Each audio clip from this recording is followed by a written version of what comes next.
दादा, हा फक्त कोल्हापूर जिल्ह्यासाठी असणार आहे का पूर्ण राज्यभर याचं रान उठवणार, काय करणार?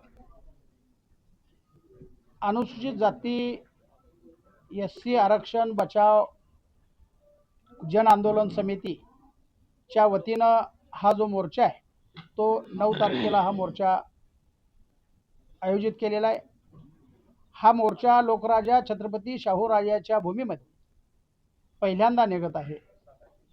अखंड राज्याला ज्या लोकराजा छत्रपती शाहू राजांनी आरक्षणाची सुरुवात केली आणि डॉक्टर बाबासाहेब आंबेडकरांनी या आरक्षणाला संविधानाची चौकट दिली, अशा ह्या कोल्हापूरमध्ये या आरक्षणाला विरोध होतो, याला बगल दिली जाते, पर्याय शोधला जातो आणि मूळ एससी जातीच्या लोकांना डावलून या प्रस्थापित नेत्यांच्याकडून, प्रस्थापित पक्षांच्याकडून मागासवर्गीयांच्यावर अन्याय होतो।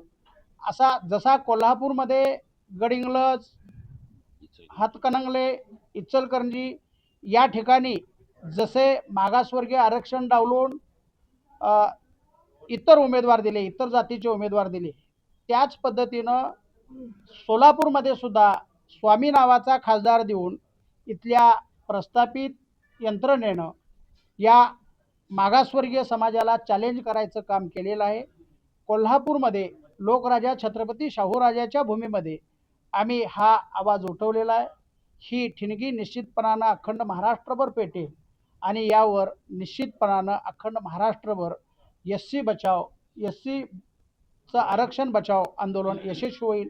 आणि या आंदोलनामध्ये आम्ही सगळे नेते जे सहभागी झालेलो आहोत ते काही सत्तेमधले, काही सत्तेच्या विरोधातले जरी असले तरी आम्ही एका समाजाचे आहोत आणि एका समाजाचे असल्या एससी या कॅटेगरीमधले असल्यामुळं आमच्यामधून समाजाच्या हितापेक्षा तडजोडीचं हित कदापि होणार नाही।